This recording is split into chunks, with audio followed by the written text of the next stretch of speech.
Welcome to this new Tech Captains podcast where we explore the frontiers of technology and innovation. I'm Ron Dannenberg and joined by my co host Gareth Thomas. In today's episode, we're excited to welcome Ryan Bell, Threat Intelligence Manager at Corvus Insurance. So, Ryan's journey in cybersecurity spans roles at Titra Defense, Risk IQ, you'll tell us more in a minute, where he specializes in detecting and mitigating complex cyber threats. His expertise extends into digital forensics and data driven solutions for global challenges. It's a lot of buzzwords you can help us with later on. And so, with a rich academic background from, if your LinkedIn is up to date, the University of Pennsylvania and the University of Oxford, UK, as well as an entrepreneurial venture that was quite funny to read. Ryan brings a unique blend of technical acumen and business insight. So we're thrilled to have you today, Ryan. How are you? I'm good. Thanks for having me. Excited to be here. You're welcome. It's nice to have you. So, like, maybe to start, like, can I ask you, like, what do you do exactly? Great question. I'm still figuring that out myself. Yeah, threat intelligence can be whatever you want it to be. It's a lot. What are bad guys doing on the internet? How can we get as far ahead of them as possible? So I work for a cyber insurance company called Corvus. Cyber insurance is not a thing I knew existed until just the past several years, but there is insurance for cybersecurity. So my role there is what are bad guys doing? How can we get one step ahead of them? And how can we protect any of our insured, the people that we write uh, cyber insurance for? Because we want to prevent their worst day of their career, which is having a cyber attack, and also bad day for Corvus as well when our folks have cyber attacks. So it can involve a lot of things, looking at new vulnerabilities, looking at what bad guys are up to in dark web forums. It's a very variable role, which I like about that. So that's the So high level. is it more like research about what's going on in the tech world, or is it really investigating insights and trying to find loopholes in the security at Corvus? It's more of the external side. So it's what new trends are there with threat actors? Like, ooh, they're exploiting this thing. Do any of our policyholders have that thing? We can like get in touch with them, tell them about it. It's talking with the underwriters here. Underwriters are the people who actually write those insurance policies we have, saying, hey, here's some trends we're seeing on the dark web. Maybe we can look differently at how we evaluate risk because of that. So if there's companies that have this specific vulnerability, maybe we can make sure they have this control to prevent them from having a cyber attack.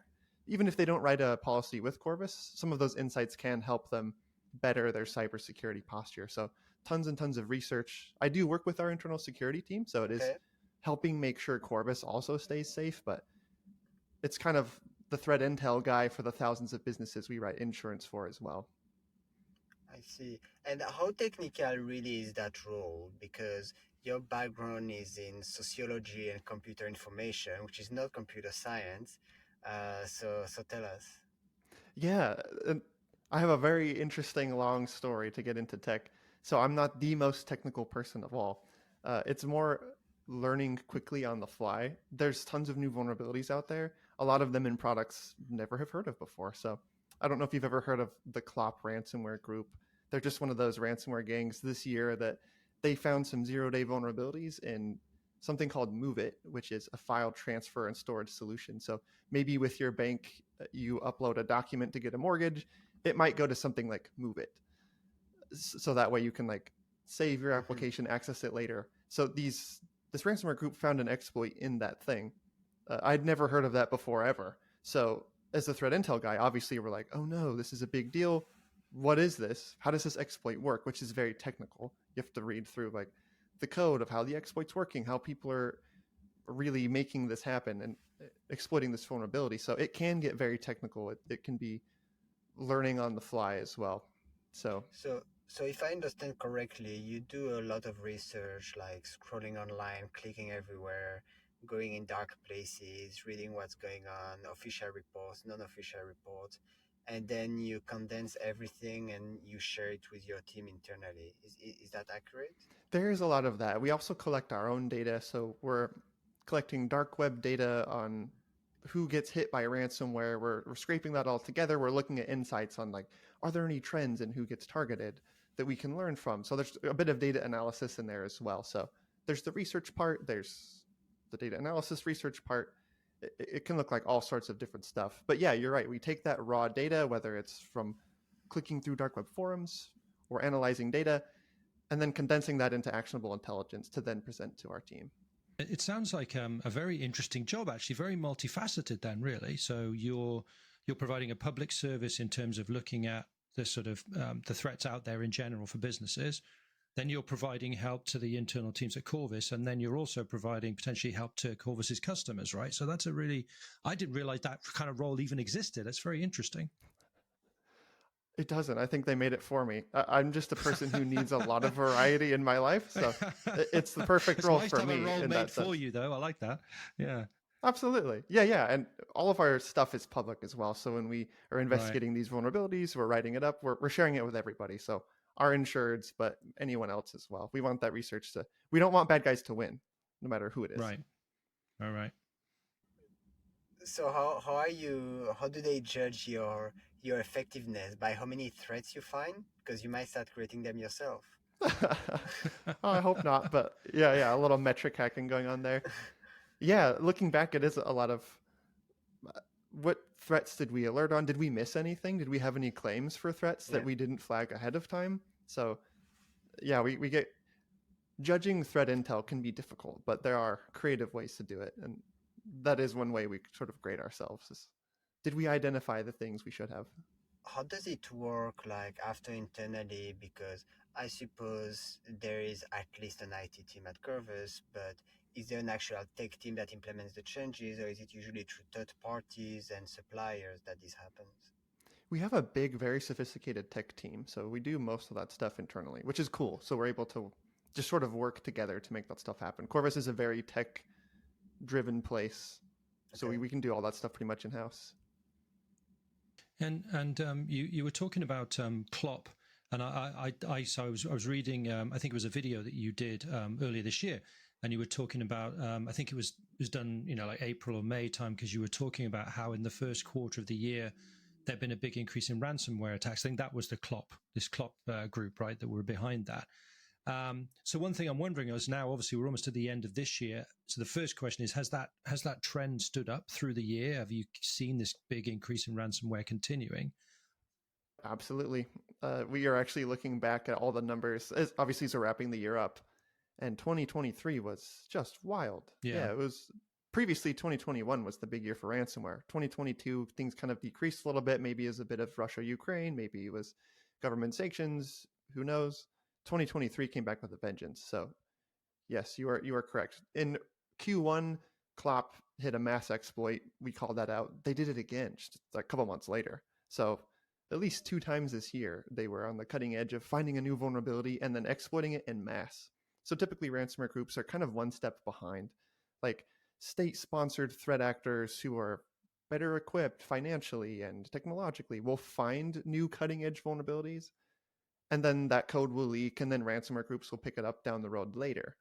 But this was a pretty rare case of a ransomware group actually coming up with the vulnerability exploit themselves, which we don't see very often. But at least 2 times this year, we did see that. That did drive a big spike in numbers. Because obviously there are the state-sponsored actors that you mentioned. So Klopper, they're just an affiliated bunch of individuals that have found each other on the dark web, and they're sort of geographically dispersed, are they?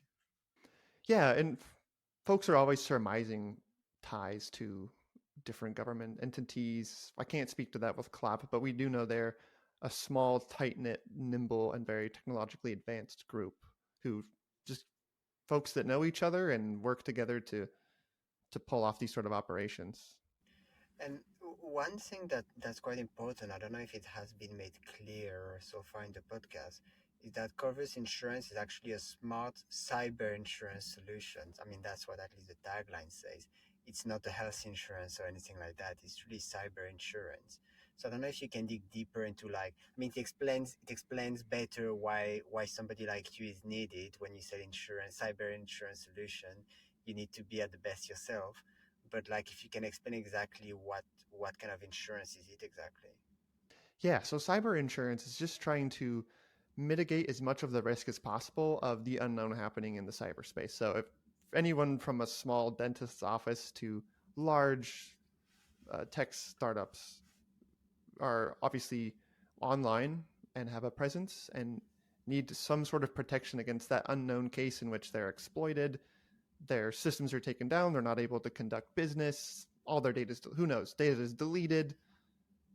Our role is to help prevent the worst possible thing from happening, which is the company having to go out of business because of that. So we work with vendors that will help get people back online. Obviously, there's the financial aspect of that as well. It's insurance. So our job is just to prevent bad things from happening in cyberspace and then get people back on their feet when bad things do happen, much like you would think of health or auto insurance, just for cyber. So does Corvus also have like a consultancy branch where they advise the clients on what to do so they never need to claim that insurance? We do have a cyber advisory team, and they'll meet with anybody, like any of our clients, people who potentially want to become clients, on what they can do to not have a breach. But if there is a breach, they're also there to coach them through it, get them the help they need, and then coach them afterward as well. Make sure it doesn't happen ever again. So tell us now, like, what are the top 3 things to do in my company to avoid ever getting a ransomware or breach? Yeah, so from this year, what we've seen is just an aggressive patch cadence. These vulnerabilities have just been out of control this year with threat actors. So new vulnerability comes out, especially anything that's internet facing. So making sure that you know sort of what your attack surface looks like, what you look like from the outside, basically, and then patching that as soon as possible. So if you use a VPN, if you use a gateway, all that stuff, just to make sure you're up to date. Then MFA is huge, and not just any sort of MFA. There's more advanced forms now, the phishing resistant, the FIDO2, because bad guys have found ways to get around even multi-factor authentication by tricking people into, like, you get that little push notification on your phone, just tricking people into accepting that when they're really the ones trying to log in from 2,000 miles away.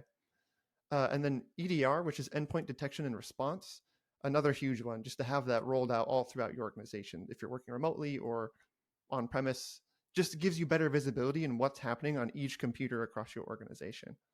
So those are 3 pretty low-hanging fruit that are pretty doable to implement for companies and help a lot. I actually hadn't heard of endpoint detection and response till I saw your blog or an article you'd written, I think it was. So maybe can you explain a little bit more about what that actually is and why it would be good for companies to use a service like that? Because I think that would be quite interesting. Sure. Yeah. So when people think of like antivirus protection, you think of McAfee or whatever from the 90s, which are designed to detect signatures. So it's got a big database of hash values or what have you for malware or bad things. If it sees that on your computer, it's going to shut it down. But we know, obviously, there's a lot of obfuscation that takes place. Bad guys are changing their code base so that those signatures aren't as reliable to detect. So EDR is typically designed to do behavioral-based detection, where it will say things like, okay, we shouldn't have this thing spawning from this process. Like, that shouldn't happen. If we see that, that's probably a bad thing. It's a lot of them are using AI-based training in order to like better dynamically detect threats, even as bad guys. It's obviously not perfect. Everyone thinks, ooh, it's AI, it's perfect. Like, not necessarily. It's just using a lot of heuristics, a lot of good training to say, okay, this shouldn't be happening on this computer. We're going to flag an alert, or we're going to, in some cases, even automatically quarantine, or there's some that will roll back. If you're encrypted, that helps a lot. So there's a few different services that provide that, but that's broad strokes what EDR typically is. And so, I'm guessing it's looking at things like port activity, unusual port activity. I mean, it's got data about times of the day, days of the week, the things that it would expect to see versus seeing something that's unusual, right? Or a port that suddenly starts being used that hasn't been used before, which might indicate, a backdoor's been dropped in somewhere. I'm guessing it's doing all that kind of stuff, is it?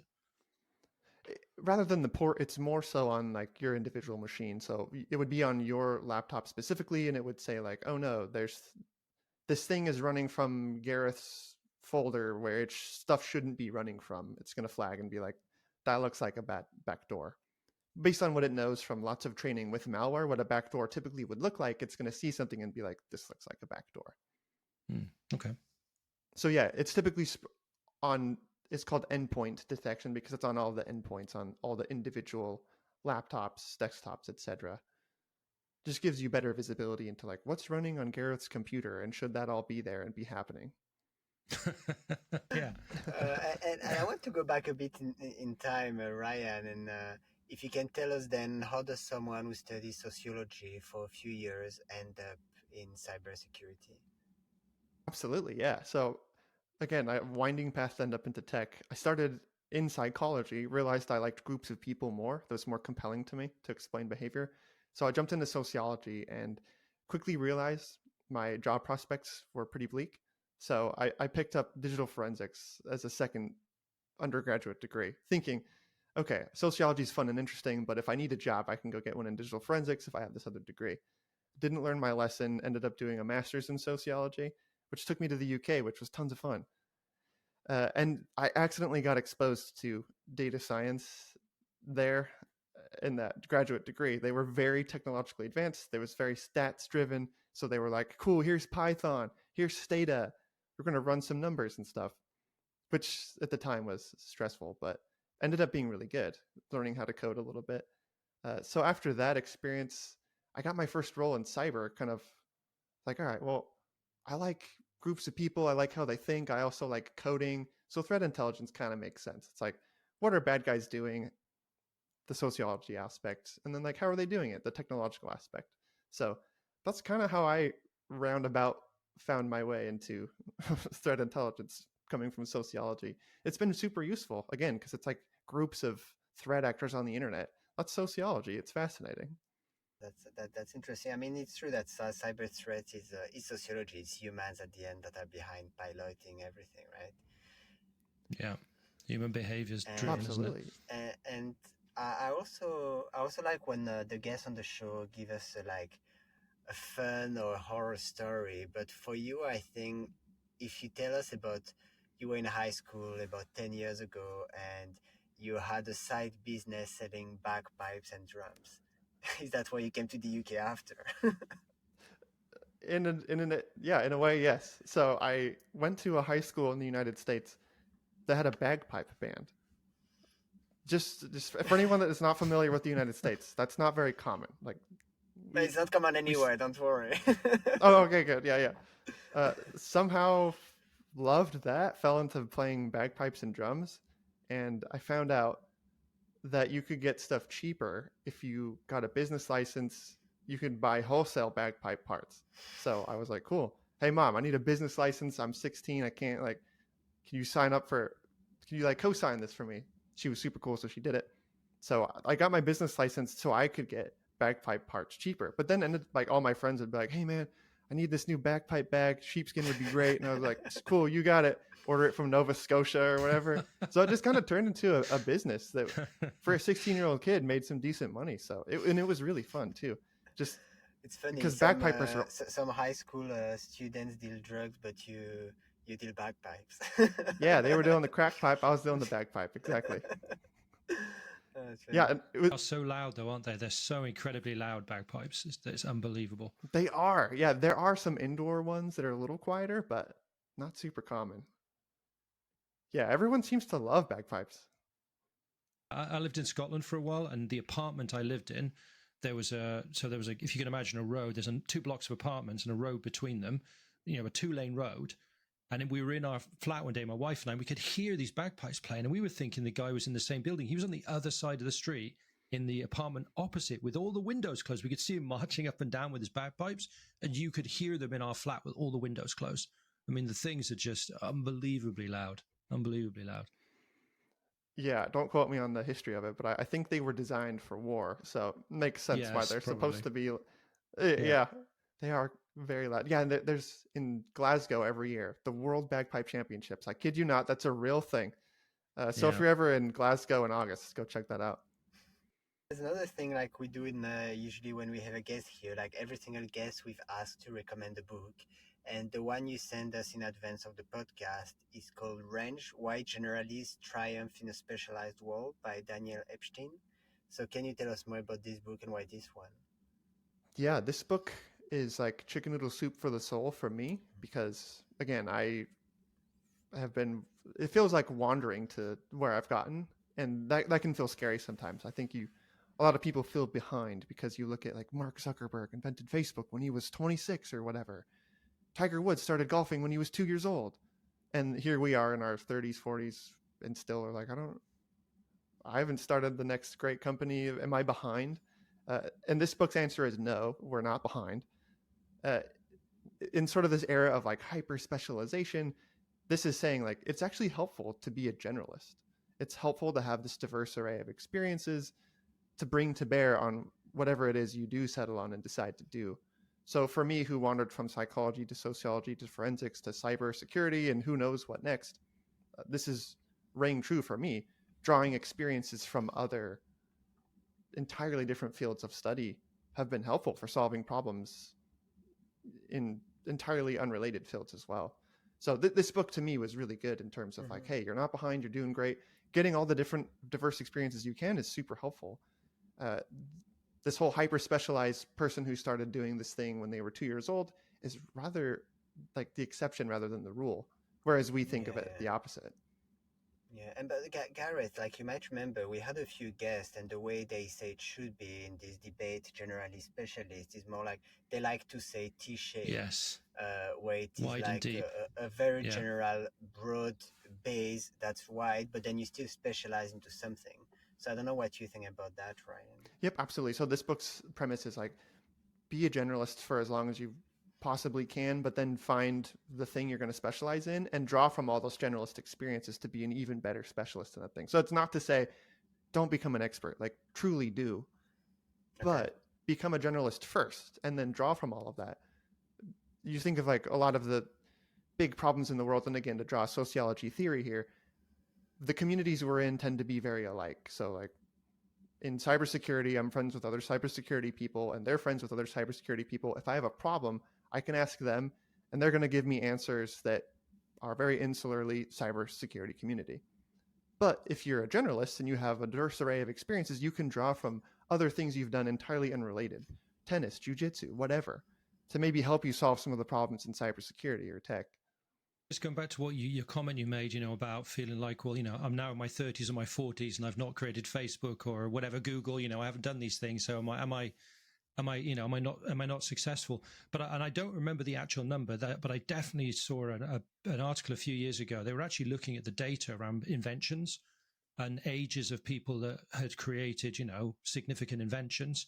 And the number, and I'm fairly sure it was actually the peak was people in their 50s and 60s. It was something. It was much later than we think, and I think it's been skewed because tech companies, it's become a young person's game because obviously anybody can create. It's very easy to create a tech company, to write some software, host it somewhere, and build something. Whereas a lot of inventions have required labs and engineering, and that require a bit more money and time to build stuff. But yeah, there was an interesting stat around this that no, it's a lot of inventions tend to come to people who are older, who do have more life experience. So you still got plenty of time, Ryan. Don't worry. You can still invent. You can still invent some world class invention. You still have time for this. Don't worry. Yeah, no, I completely believe that. This book has way better stats. I can never keep copies of this book because I give them away too quickly, so couldn't thumb through it and grab the stats out of it. But similar things in terms of like who really are successful at startups and coming up with the next big thing. They're always older than we really think they are, just because we see these examples like the Zuckerbergs or the whoever that are exceptionally young. Yeah, and then of course you have Mozart. He was 5, wasn't he, or something, when he wrote his first symphony. I mean, just genius. So yeah. Yep, and that's great, but don't worry, you don't have to be that to be good at whatever it is you do. So just obviously the big thing at the moment is generative AI, LLMs. The company I work for, we're doing a lot of AI. We have 2 projects at the moment where we're incorporating LLMs into some of the stuff that we do. And you, again, I think I saw a video or a talk where you were talking about this. So I guess the first question is, do you think LLMs are going to provide a new source of security problems? And I'm not talking about those from the big companies necessarily, because they have guardrails around them, all the rest of it, but there are now open source. There's Mozilla just launched an open source version of Llama, I think, which was Facebook's LLM. And then there's things like XXX GPT and Wolf GPT that are used to create, scripts and all kinds of stuff. So do you do you see a whole new raft of security problems coming out of the sort of boom of generative AI? Yeah, I'm going to take the super boring answer and say kind of. Because again, Okay. I think to be really effective at coming up with new threats, you kind of have to know what you're talking about. So it's not a case where we're going to see people just like, hey, can you come up with this cool new malware for me? You kind of have to be a little more involved and like, okay, well, what specifically are you trying to do? So I don't know if you've tried throwing coding problems at generative AI, but in my experience so far, it's been, okay, give it piece by piece what you're trying to do. So if you're a bad guy, you're going to say, okay, I need a backdoor. I need it to do this, which you sort of have to know how a backdoor works in order to guide it. So I think it can be an enhancer for people that sort of know what they're talking about, but maybe don't have the skills to sit down and write it, versus a, hey, ChatGPT, can you write me some code that will evade EDR and just be the next major worm that spreads worldwide? Like that's not going to happen. So it can Yeah. make script kiddies a little better. It's not making anyone like superhuman. Yeah. No, In I my think that makes experience.